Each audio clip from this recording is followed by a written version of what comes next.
All right, so what time do they drop the puck? The country of Canada has apparently become an issue in the U.S. presidential campaign, and the question is about our friend Ted Cruz, who's running for the presidency but was born in Canada. He was born there. He had dual citizenship for many, many years until he renounced it a couple of years back. And the question is being asked in some questions, and by some people quite seriously, can Ted Cruz be a president if he was born in Canada? Does he qualify as a natural-born citizen? We thought it a good day to have Ken Klukowski, legal analyst, come in here and help us sort this all out because, I mean, it really is something being discussed on the campaign trail like by Donald Trump. People are worried that if he weren't born in this country, which he wasn't, he was born in Canada, and he actually had a Canadian passport along with a U.S. passport until just recently, I mean, like within the last couple of years. The problem is that if the Democrats bring a lawsuit, the lawsuit could take years to resolve. So there it is. It's definitely a political I see fodder. What he did there. Yeah, I see what you did. I see what he Ken, did help us sort this out. Well, Larry, Brian, thanks so much for having me. It's great to be back with you, and Happy New Year. Yeah. I've actually written a lengthy analysis for Breitbart News that should go up any time now, looking at what the Constitution does say on this issue, both from a conservative standpoint and a liberal standpoint.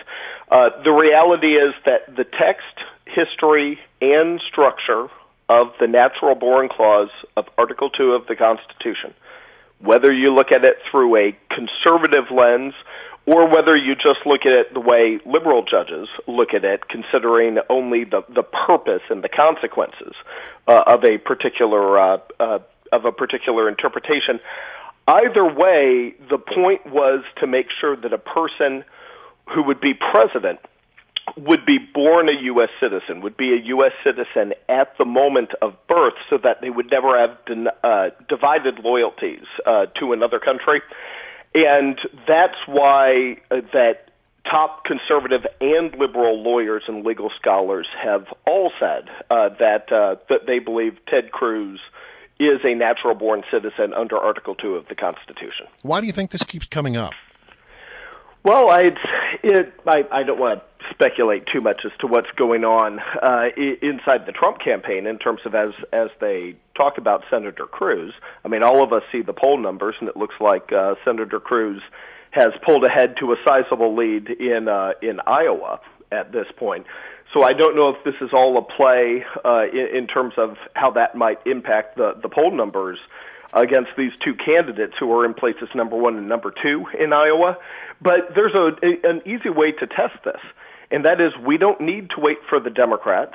We don't need to wait for Hillary, and it wouldn't take years. Donald Trump is a Republican candidate for the nomination. He would have standing to sue right now. If he thinks there's any question about Ted Cruz's Ted Cruz's eligibility, and he thinks that that's a liability for the party going into the general, then he should file a federal lawsuit in U.S. District Court today asking for expedited review. We can handle this all in a motion to dismiss, the very first pleading with which Senator Cruz would respond. I'm sure a U.S. District Court would handle this on an expedited basis. If Trump wants to appeal, the Court of Appeals would handle it on an emergency basis. We could have this entire lawsuit done before the Iowa caucuses. Well, that's a good idea. And Donald Trump, by the way, has said he can't be president.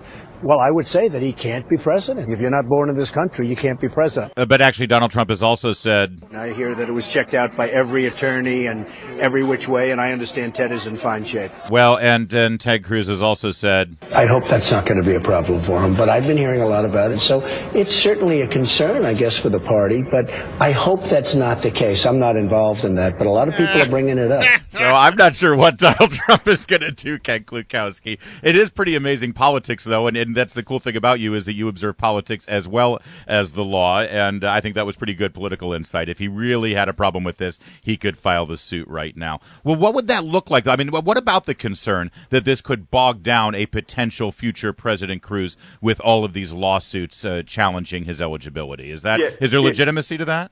It would not bog down the political process as long as you file a lawsuit right away ask for a motion for a preliminary injunction. Every federal judge understands that when you're dealing with election law challenges, you want to deal with them in a timely fashion. On the flip side, and by timely, it means like right away. Yeah. Let's do it this week.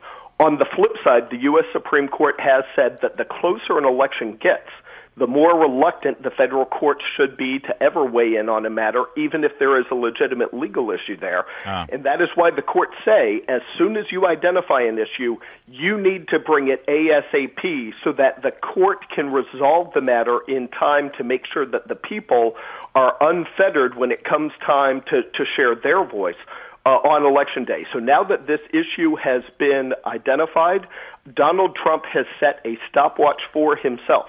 The federal courts will now look to see how many days does it take him to bring a lawsuit, and they'll use that as part of an indicator about the seriousness of the case and whether or not they'll get involved in any event. I thought it was interesting that John McCain has raised this issue. I mean, John McCain was interviewed on a radio station in Arizona, and he said, well, I was born in Panama, but it was a U.S. territory at the time, and therefore there was no question. He cited George Romney and Barry Goldwater, who was born in Arizona back when it was a territory. Romney was, in fact, born in Mexico. That's right.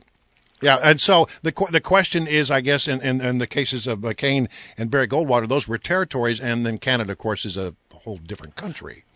It doesn't make any difference. As is Mexico with George Romney, right. Brian. It's all of these. I deal with all four candidates' stories in the piece that I'll have up on Breitbart News in the next couple hours where we examine that. Again, the purpose, this is parallel to a clause for the U.S. House and another for U.S. Senate. A congressman has to be 25 years old and has to have been a citizen for 7 years. A senator has to be 30 years old, has to have been a senator for 9 years.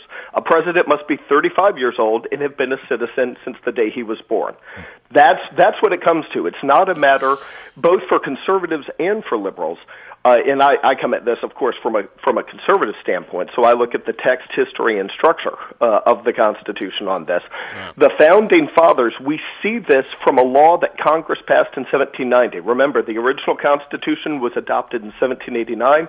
The very first Congress then passed a law in 1790 where they said that the child of any U.S. citizen born on foreign soil is a natural-born citizen of the United States. And they use those words, right. natural-born. That is exactly right. They use the phrase, and I quote I take the PDF right from the old statute book. It's right there in the piece where they use the phrase, shall be considered as natural-born citizens. Since that is how the Founding Fathers in the first Congress understand the term, the U.S. Supreme Court has said that when the first Congress defines a constitutional term, that is very strong evidence about what that term meant in the Constitution. All right. Well, I think that seems pretty firm. Yes, Ken has got the Ken Klukowski stamp of approval. All right. Thank you, Ken. Appreciate it. Yeah, we'll look forward to your post. Thank you. And also, I'm looking forward to his follow-up post as to whether Alexander Hamilton would ever have been able to be president. He was born down in St. Kitts. I know. That's a good question.